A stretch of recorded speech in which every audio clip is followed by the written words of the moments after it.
بسم اللہ الرحمن الرحیم۔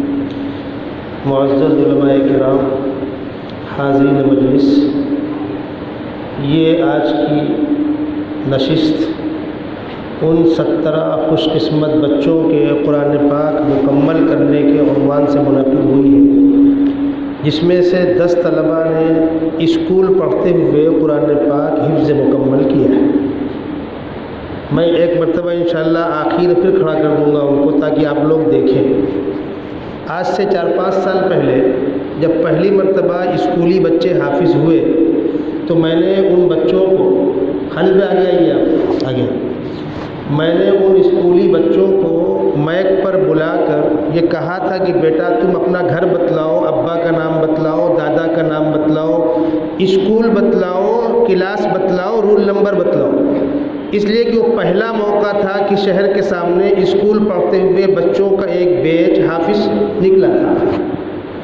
ان بچوں نے اپنا اپنا نام بتلایا پورے ایڈریس کے ساتھ۔ تب میں نے لوگوں سے کہا کہ اب آپ کو یقین آیا کہ بھائی شہر بھیونڈی کے بچے اسکول پڑھتے ہوئے حافظ ہو رہے ہیں۔ 4-5 سال پہلے کی بات ہے۔ اس کے بعد سے الحمدللہ ہر سال ایک کھیپ نکلتی ہے۔ گزشتہ سالوں میں چونکہ 1 سال تو مکمل پابندی تھی، لاک ڈاؤن تھا، اس وقت بھی بچے حافظ ہوئے تھے، لیکن کم، اس لیے کہ کلاس نہیں چل سکا تھا۔ سیدھی بات ہے، مکمل تعلیم بینڈ تھی نا، سال بھر کہاں تعلیم ہو پائی تھی، مسجدیں بند تھی، رمضان کی تراویح نہیں ہو پا رہی تھی، آپ کو معلوم ہے۔ لیکن الحمدللہ یہ سال جو گزرا، گرچہ حکومت کی طرف سے مکمل کھلا نہیں تھا، سب جانتے ہیں، لیکن جن لوگوں نے کوشش کی تعلیمی نظام چلا۔ ہم لوگوں نے احتیاط کے ساتھ چلایا۔ میں بتلا دوں آپ لوگوں کو، آپ ذمہ داران ہیں، ہم نے اصل مسجد کو خالی کر دیا تھا۔ مسجد کے نیچے جتنی بڑی مسجد ہے اتنا ہی بڑا تہخانہ ہے، بیسمنٹ ہے پورا، الحمدللہ اس کو استعمال کیا۔ سامنے عمارت ہے، اس کو استعمال کیا۔ مسجد اوپر 2 مالہ ہے، پہلا مالہ مکمل تعلیم کا ہے اور ضرورت پڑنے پر دوسرا مالہ بھی استعمال ہوتا ہے۔ الگ الگ بچوں کو رکھ کر، تاکہ خدا نہ خواستہ کبھی اگر ٹہلتے پھرتے لوگ اندر تک آ ہی جائیں تو ان کو یہ نہ لگے کہ مسجد میں 100 بچے کیوں بیٹھے۔ اور جن اداروں کے پاس جگہ بڑی ہے، مثلاً سراج العلوم، ہم لوگوں نے بقرعید بعد سے اب تک چلایا نظام اس حکمت کے ساتھ کہ سارے بچے ایک ساتھ کہیں جمع نہ ہو۔ مدرسے کا اپنا کمپاؤنڈ ہے، گیٹ ہے، واچ مین سے کہہ رکھا تھا کبھی اگر کوئی انکوائری آتی ہے تو فوراً بچوں سے کہہ دو کہ الگ الگ کمروں میں تقسیم ہو جائے، کچھ مسجد میں، کچھ مطبخ میں، کچھ کلاس روم میں، کچھ مالے پر۔ اور قانون یہ تھا کہ اگر کسی ایک جگہ بڑی مقدار بچے نہیں ملتے تو کوئی رول لاگو ہوتا نہیں۔ ان کو اگر جیسے یہاں بیٹھے ہوئے اب اتنی بڑی مقدار میں انہوں نے فوٹو لے لی تو سیدھی بات اس کا آپ انکار کیسے کر دیں گے؟ اس حکمت کے ساتھ بچتے بچاتے الحمدللہ یہاں پورے سال نظام چلا، مکتب کا بھی نظام چلا، مدرسے کا بھی نظام چلا۔ یہاں کتنے نظام چل رہے ہیں میں آپ کو بتلا دوں۔ ایک نظام تو ہے مکتب کا، جس میں چھوٹے بچے بچیاں اسکول پڑھتے ہوئے 1 گھنٹے کے لیے آتے ہیں۔ اس 1 گھنٹے میں ایک بیچ میں 15 بچے ہوتے، 5 استاد کے دائیں بائیں اور سامنے جو فائن ٹیسٹ کا نظام ہے، اس میں ان کو قرآن پاک کی صحت کے ساتھ ایمانیات، موٹے موٹے مسائل، اسلامی تاریخ، کلمے، دعائیں، یہ پڑھایا جاتا ہے۔ وہ مکتب ہے، اس میں تقریباً 700 بچے تشریف لے آئے، آگے میں مفتی عبد اللہ صاحب اور علماء آ جائیں۔ اس میں تقریباً 750 بچے پڑھتے ہیں۔ دوسرا نظام ہے ایسا، ادھر علماء کے بیچ میں آ جائے السلام۔ دوسرا نظام ہے بڑی بچیوں کا۔ یہ کیا ہوتا ہے؟ اسی مکتب میں پڑھتے پڑھتے بچی 11-12 سال کی ہو گئی، ابھی اس کا 20 پارہ ہوا ہے، اگر گھر واپس بھیج دیں تو ان کے والدین کے لیے دکھ کی بات ہے، بھائی بچی کا 20 پارہ 22 پارہ ہو گیا تھا، مولوی صاحب پلٹا دیے اس کو آنے دیں۔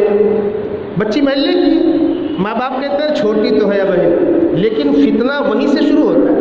اس بچی کی تعلیم بھی مکمل کرانی ہے اور اس نظام کے اندر بیٹھنے بھی اس کو نہیں دینا۔ کیا کرنا اس کے لیے؟ سامنے کی عمارت میں ان بچیوں کو وہ تعلیم مکمل کرائی جاتی ہے معلمات کے ذریعے۔ اسی نظام میں جو بچیاں تھوڑی بڑی ہو جاتی ہیں ان کو یہاں نہ پڑھا کر اوپر مالے پر وہ الگ معلمات ہیں تاکہ یہ نظام مکمل ہو جائے۔ بڑی عمر کی مستورات جو قرآن درست کرنا چاہتی ہیں ان کا باقاعدہ اوپر نظام ہے، وہ آ کر پڑھتی ہیں۔ بڑی عمر کے مرد اگر قرآن پاک درست کرنا چاہتے ہیں تو چاہے تو کلاس میں آ کر بیٹھ جائیں اور چاہے تو اپنا گروپ بنا لیں، 10 5 15 20 ان کو الگ سے استاد دے دیا جائے گا۔ جو وقت ان کی سہولت کا ہو، فجر بعد کا ہو، ظہر بعد کا ہو، عشاء بعد کا ہو، ہفتے میں ایک دن صحیح قرآن صحیح کرنا ہے، اس کے لیے سپورٹ ہوتا ہے۔ الحمدللہ وہ نظام بھی چل رہا ہے۔ بالغ بچیاں جو عام طور پر 10ویں اور 12ویں کر کے اپنے گھروں میں بیٹھ جاتی ہیں، اگلا رشتہ آئے گا دیکھیں گے، سال 2 سال 4 سال موقع رہتا ہے، ایسی بچیوں کے لیے ہلکا پھلکا ایک چھوٹا سا کورس، مومنہ کورس، جس میں جو ہمارے بزرگوں کا طریقہ تھا، بیشتی زیور، تھوڑی اسلامیات، قرآن پاک کا ترجمہ دیکھ کر پڑھنے کا سلیقہ، حدیث کا ترجمہ دیکھ کر پڑھنے کا سلیقہ، نئے گھر میں جانے کے بعد جو مسائل پیدا ہوتے ہیں پاکی طہارت کے، چھوٹے بڑوں کا احترام، زندگی اسلام کے طریقے پر، اسلام کے طرز پر گزر سکے اور جن مسائل سے ان کا سابقہ ہے موٹے موٹے مسائل وہ سیکھ سکے۔ جو کام حضرت تھانوی کی بیشت زیور میں ہوتا تھا تو ہم لوگ بیشت زیور پوری نہیں پڑھاتے، اس کا شارٹ، اس کی تلخیص ہے، اس کو چھوٹا کیا گیا ہے، شارٹ کیا گیا ہے، وہ پڑھاتے ہیں، تلخیص بیشتی زیور اور کچھ کتابیں۔ جس طریقے سے مدرسوں میں بچے ہاسٹل میں رہتے ہیں، مطبخ ہوتا ہے، کھانا پکتا ہے، بچے کھاتے ہیں، استاد رہتے ہیں، الحمدللہ وہ نظام یہاں بھی ہے۔ 2 استاد ہیں، باورچی ہے، مطبخ ہے، سامنے چبوترے سے لگ کر دادر جو ہے اوپر ان کا مطبخ ہے، وہی ان کا کلاس روم ہے، اور 7 بچے اسی حفظ کلاس سے فارغ ہوئے جو یہاں رہتے کھانے پینے کے ساتھ۔ 10 بچے وہ ہیں جو اسکول پڑھتے ہوئے آتے اور جاتے ہیں، پہلے وقت اسکول پڑھتے ہیں، ظہر سے عصر کے بیچ میں آ کر یہاں پڑھتے ہیں۔ اور میں آپ کو بتلا دوں یہ ہمارے لیے بہت بڑی خوش قسمتی کی بات ہے کہ الحمدللہ اسکول پڑھتے ہوئے یہاں حفظ کرنے والے بچے تکبیر اولیٰ کے ساتھ نماز میں شرکت کرتے ہیں۔ ان میں سے بعض بچے فجر سے پہلے آ کر بیٹھ جاتے ہیں، بعض بچے سنڈے کے دن آ کر بیٹھ کے یاد کرتے ہیں، یعنی ان کو خود شوق ہے کہ ہم کو قرآن مکمل کرنا ہے، وہ باندھے بنیاں بدار لگتی نہیں ہے۔ وہ بچے جو اسکول پڑھتے ہوئے حفظ کرنا چاہتے ہیں وہ 3 گھنٹوں کے علاوہ اور اوقات میں بھی آ کر کے یہاں شریک ہوتے ہیں، اور رمضان کے مہینے میں تقریباً 12-15 گھنٹہ مسجد میں گزارتے ہیں۔ وہ افطار سحری کرنے گھر جاتے ہیں، ان میں سے بعض تو یہ سوتے ہیں، اور الحمدللہ اس کا نظام بھی ہے، ہم لوگوں کو ترغیب بھی دیتے ہیں کہ بھائی عشاء کی نماز کے بعد تراویح سے فارغ ہو گئے، گھر جا کر کھانا کھا لیا، ارے گھر میں سونا ہے، اللہ کے گھر میں آ جاؤ، بستر لے کر آ جاؤ، جب تک تلاوت کرنا عبادت کرنا ہے کرو، سو جاؤ، سحری کے وقت آئے گا گھر جا کر سحری کر کے آ جاؤ، فجر کے بعد آرام کرو، تلاوت کرو، اشراق کرو، اپنے کام میں نکل جاؤ۔ جس طرح ہمارے جماعت کے ساتھی آفس کا ٹائم لیتے ہیں لوگ نا، جماعت میں آفس کے اعتبار سے وقت لگا دو بھائی، گنجائش ان کو بھی دینی چاہیے۔ یہ نظام یہاں الحمدللہ چل رہا ہے، مبارکباد کے مستحق ہیں مسجد کے ذمہ داران، ہمارے چیف ٹرسٹی حاجی مستم صاحب، آپ کے سارے ممبران اور ہمارے اساتذہ۔ یقین جانیے اتنا اچھا اسٹاف جلدی ملتا نہیں ہے، اتنے محنتی اساتذہ، باصلاحیت، لگن کے ساتھ پڑھانے والے طلبہ اور اساتذہ کا آپس میں تال میل، احترام، اساتذہ محبت کا سلوک کرتے ہیں، طلبہ احترام کا سلوک کرتے ہیں، یہ سلسلہ انشاءاللہ آگے بڑھے گا۔ ایک اور کوشش ہے کہ اب وہ 5 سالہ کورس جس میں بچوں کو اسکول کی تعلیم کے ساتھ عالم بھی بنایا جائے وہ بھی زیر غور ہے۔ مختلف کورسوں پہ غور ہو رہا ہے، کون سا کورس مناسب ہوگا، کس کو لینا، یا ایسا ہوگا ان سب کو رکھ کر اپنا کورس بنا لینا۔ انشاءاللہ وہ دن بھی آئے گا شہر میں رہتے ہوئے بچے اسکول پڑھتے ہوئے 5 سالہ عالم کورس بھی مکمل کریں گے، جس کے لیے کوشش جاری ہے۔ اگر حالات سازگار رہے تو انشاءاللہ عید بعد وہ سلسلہ بھی شروع کر دیا جائے گا۔ امت کے ہر طبقے کو دین کی سخت ضرورت ہے، امت میں پیاس ہے۔ ایک بڑا طبقہ امت کا اللہ نے سب کچھ دیا ان کو، مال و دولت، وہ زندگیوں میں دین چاہتا ہے، وہ دیندار بہو چاہتے ہیں، وہ دیندار داماد چاہتے ہیں، اپنے بیٹے کو دیندار بنانا چاہتے ہیں۔ سارے لوگ اپنے بچوں کو مدرسوں میں داخل کریں، دور پڑھنے بھیجیں، آسان نہیں ہوتا۔ اگر مقامی طور پر شہر در شہر ایسا نظم ہو تو کوئی مشکل نہیں۔ بچہ ماں باپ کی نگاہوں کے سامنے ہے، اسکول بھی پڑھ رہا ہے، کاروبار بھی دیکھ رہا ہے، باپ کے کام میں ہاتھ بھی لگا رہا ہے، اور 2-3 گھنٹے میں آ کر کے تعلیم بھی مکمل کر رہا ہے۔ اس سلسلے میں الحمدللہ مالیگاؤں والے مبارکباد کے مستحق ہیں۔ ہلال سر جو پروفیسر ریٹائر ہوئے، مولانا عثمان صاحب کے صاحبزادے، 18,000 بچے ان کے مکتب میں پڑھ رہے ہیں، اور میں ان کے پورے نظام سے واقف ہوں۔ مالیگاؤں میں میرے اولین میزبان وہی ہے۔ میں 10 منٹ کے لیے مالیگاؤں جاتا ہوں تو اس خاندان کے لوگوں سے ملنے جاتا ہوں۔ یہ خاندان مالیگاؤں کا محسن خاندان ہے، مولانا عثمان مرحوم کا خاندان۔ 18,000 بچوں کا نظام مولانا ہلال کے آفس سے چلایا جا رہا ہے، فیس لے کر۔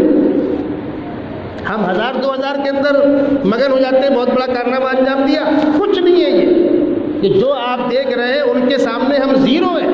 کاش کہ ہم کو بھی وہاں تک پہنچنے کے اللہ توفیق دے۔ کمیوں سے انکار نہیں ہے، بہت کمیاں ہیں۔ میں نے اسی لیے قاری مصدق صاحب سے بھی کہا، قاری عبدالرحمان صاحب سے بھی کہا، آپ بے تکلف بتلائیے اب کیا کمی بچی، کمی کی اصلاح کرنا۔ آپ کاروبار کرتے، کیا آپ اپنے کارخانے کی کمی کی معلومات نہیں لیتے؟ کمپنیاں باقاعدہ ملازم رکھتی ہیں اس پر کہ پبلک کا ڈیمانڈ کیا ہے، جا کر معلوم کرو۔ آپ فریج کون سا استعمال کرتے، کولر کون سا استعمال کرتے، واشنگ مشین کون سی استعمال کرتے، بائک کون سی استعمال کرتے، کار کون سی استعمال کرتے، کپڑا کون سا استعمال کرتے، پبلک ڈیمانڈ کیا ہے۔ آپ فلانی کمپنی کی واشنگ مشین استعمال کر رہے ہو، تکلیف کیا آپ کو آئی اس کے اندر؟ فلانی کمپنی کا آپ نے فریج استعمال کیا، تکلیف کیا آپ کو آئی؟ کیوں؟ آئندہ 10 سال کی پلاننگ کرتی ہے، ہماری ناک کٹتی ہے، ہم ادارے والوں کی ناک کٹتی ہے اپنے کل معلوم کرنے کے لیے۔ معلوم کرنا چاہیے، اور اگر کوئی مفید مشورہ دے تو اس کو محبت کے ساتھ قبول کرنا چاہیے۔ میں آپ کو واقعہ بتلا دوں، جن بڑوں کو ہم نے دیکھا، حضرت مولانا علی میاں ندوی رحمۃ اللہ علیہ، قاری محمد طیب صاحب دارالعلوم دیوبند کے محتمیم، مولانا صدیق صاحب باندوی نور اللہ مرقدہ، ان بزرگوں کو ہم نے اپنے قریب سے دیکھا ہے۔ اگر کوئی شاگرد ان کا ہاتھ پکڑ کر ادارے کی کسی کمی سے اطلاع کرتا تھا تو اس کو شاباشی دیتے، بس ٹھیک ہے، اچھا کیا، بتلا دیا، میں انشاءاللہ آئندہ خیال رکھوں گا۔ تب بچوں کو حوصلہ ہوتا تھا، حضرت مطبخ کے اندر یہ کمی ہے، ٹھیک ہے بیٹا، دارالقامہ کے اندر یہ کمی ہے، ٹھیک ہے بیٹا، پانی کے اسٹاک میں چوہا گر گیا تھا، کوا مر گیا تھا، تو واچ مین چھپائے گا، ملازمین چھپائیں گے، بتائیں گے نہیں، گندا پانی کم وقت پلا دیں گے، باس بانٹا کھانا مطبخ والے کھلا دیں گے۔ منتظم کی ذمہ داری ہے۔ اگر اپنے بچوں کے لیے ہم صحت مند کھانا چاہتے ہیں تو یہ طلبہ کس کے بچے؟ دارالعلوم دیوبند کے محتمیم حضرت مولانا مرغوب الرحمان صاحب نور اللہ مرقدہ، مولانا مرغوب الرحمان صاحب مقرر نہیں تھے، اسفار نہیں کرتے تھے، لیکن بہت اونچے مقام کے اللہ کے نیک بندے تھے، بہت اونچے مقام کے آدمی تھے۔ میں ان کے پاس بیٹھا ہوا تھا، اہتمام کا واقعہ آپ کو سنا رہا ہوں۔ ایک طالب علم پلیٹ میں چاول لے کر ان کے سامنے آیا، ڈھک کر لایا تھا، کھولا، حضرت دارالعلوم دیوبند میں تقریباً 17 لائنیں ہوتی ہیں جہاں سے کھانا بٹتا ہے، نظام الگ الگ ہوتا ہے، 4000 طلباء کو کھانا دینا ہے تو بھیڑ نہ ہو، الگ الگ لائنیں ہوتی ہیں۔ تو اس نے کہا لائن نمبر فلانی میں چاول مکمل گلا نہیں ہے، کنکی باقی ہے اس کے اندر اور بانٹا جا رہا ہے، یہ آپ دیکھ لیجئے۔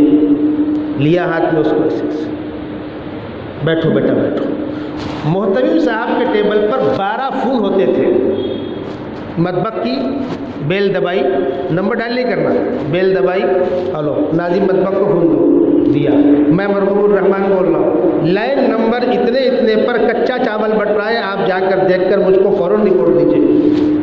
وہ گئے، فون چالو ہے، اب محتمی کا فون تھا، انہوں نے کہا اطلاع صحیح ہے، فرمایا بچوں سے کہیے کہ آدھے گھنٹے کے بعد آ کر دوبارہ کھانا لے لے، اس چاول کو الگ کیجیے، تازہ چاول پکا کر گلا کر بچوں کو دیجیے گا، اور یہ دیکھ باورچی کے نام پہ لکھ دیجیے، اور آئندہ کمپلین نہیں آنا چاہیے ورنہ میں آپ کے خلاف کارروائی کروں گا۔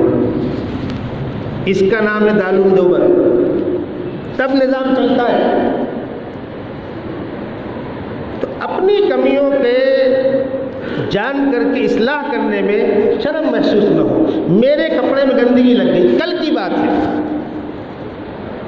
پرسوں، کل تو باہر تھا، پرسوں میں ظہر کے وقت یہاں آ رہا تھا، پتہ نہیں کہاں سے میرے کرتے میں گندگی لگ گئی تھی، میں بیٹھے چائے پی رہا تھا، ایک صاحب نے کہا کہ آپ کے کرتے میں گندگی لگی ہے، میں دیکھا، میں نے کہا ٹھیک ہے جاتا ہوں بدل لوں گا، تو چاہنے والے تھے وہ فوراً پانی لے کر آ گئے، انہوں دامن پکڑا، اس کو دھل دیا۔ اب اگر میں یہاں آتا، کپڑا بدلتا، نہانے کی کوشش کرتا، ٹائم ضائع ہوتا، انہوں نے بیٹھے بیٹھے اتنا حصہ دھل دیا، میرا ٹائم بچ گیا، میں نے ان کا شکریہ ادا کیا۔ اگر میرے دامن میں گندگی لگی ہے اور میں کہوں خبردار بولنا مت، کیسے بولا گندگی لگی ہے، تو کیا ہوگا؟ میں گندگی پال رہا ہوں، کسی نے بتلا دیا اس کا احسان ہے۔ اس لیے میرے بزرگوں، جتنے نظام چل رہے ہیں تعلیم کے، عصری تعلیم گاہیں ہوں، دینی تعلیم گاہیں ہوں، تنظیمیں ہوں، ادارے ہوں، کمپنیاں، اگر کسی نے ہم کو ہماری کمی بتلا دی وہ ہمارا محسن ہے۔ اگر اپنی آخرت سنوارنا چاہتے ہیں تو برا نہیں ماننا چاہیے۔ میں مبارکباد دوں گا ان اساتذہ کو جن کی محنتوں سے یہ بچے حافظ قرآن بنے۔ انشاءاللہ 4 مارچ کو اگلا جمعہ جو آ رہا ہے، انہی بچوں کی دستار بندی کا جلسہ ہوگا۔ دارالعلوم دیوبند کے نائب محتمم استاد حدیث حضرت مولانا مفتی محمد راشد صاحب اعظمی اس جلسے میں تشریف لا رہے ہیں۔ اگلا جمعہ جو آ رہا ہے 4 مارچ کو انشاءاللہ باہر کے حصے میں اسٹیج لگے گا، اور ان 17 بچوں کے سروں پر دستار رکھی جائے گی حضرت کے ہاتھوں، حضرت کا بیان ہوگا، مولانا طلحہ صاحب کا بیان ہوگا، اور مقامی علماء کرام تشریف لائیں گے۔ میں اس جلسے میں بھی آپ تمام لوگوں کو شرکت کی دعوت دے رہا ہوں، درخواست کر رہا ہوں۔ اب چونکہ ہمارے بعض مہمان بعد میں آئے، آپ کے کان میں یہ آواز گئی نا کہ 10 بچے اسکول پڑھتے حافظ ہوئے، بیٹا ایک بار پھر کھڑے ہو جاؤ، آپ دیکھ لیجیے سارے مقامی بچے اسکول پڑھتے حافظ ہوئے، 10 بچے۔ بیٹھ جاؤ بیٹا، اب تم لوگ کھڑے ہو جاؤ۔ یہ مقامی بچے جو یہاں رہتے ہوئے ہاسٹل میں رہ کر، بیٹھ جاؤ بیٹا، 10 7 17۔ اللہ تبارک و تعالیٰ ان بچوں کو بھی قبول کرے، ان کے والدین کی محنت کو قبول کرے۔ والدین کی سپورٹ کے بغیر بچے نہیں پڑھ سکتے۔ ماؤں کو بہترین سے بہترین جزائے خیر عطا فرمائے، اس لیے کہ ماؤں کے تعاون کے بغیر بچے پابندی نہیں کر سکتے۔ اللہ تبارک و تعالیٰ اس مجلس کو قبول فرمائے۔ وہ کون سا بچہ ہے؟ ایک بچہ 11 ماہ میں حافظ ہوا، وہ کون ہے بھائی؟ کھڑے ہو جاؤ، کھڑے ہوئے۔ یہ ہمارے مدرسے میں استاد ہیں مولانا حبیب صاحب، درج حفظ کے یہاں استاد ہیں، اللہ نے ان کی محنت کو قبول کیا۔ بچے کی عمر دیکھیے، 11 مہینے میں حافظ بنا، ماشاء اللہ۔ بیٹھو بیٹا۔ جی جی، میں کیا بول رہا ہوں، آپ یاد رکھیے گا، قرآن پاک کے تعلق سے قرآن مختلف پہلو سے معجزہ ہے۔ آج تک کوئی طے نہیں کر سکا کہ کم سے کم کتنی مدت میں قرآن حفظ کر سکتے۔ یہ تو آپ 11 ماہ دیکھ رہے ہیں۔ ہمارے سراج العلوم میں ایک بچہ 84 روز میں حافظ ہوا تھا، اور گونڈی کے اندر موجود ہے وہ بچہ ہمارے یہاں کا حافظ گونڈی کے اندر موجود ہے۔ غیبی نگر کچہری پاڑے میں مولانا وکیل امام ہے اللہ والی مسجد میں، ان کا واقعہ ہے 84 روز۔ اللہ کی نعمت سے کچھ بعید نہیں ہے۔ اللہ تبارک و تعالیٰ ان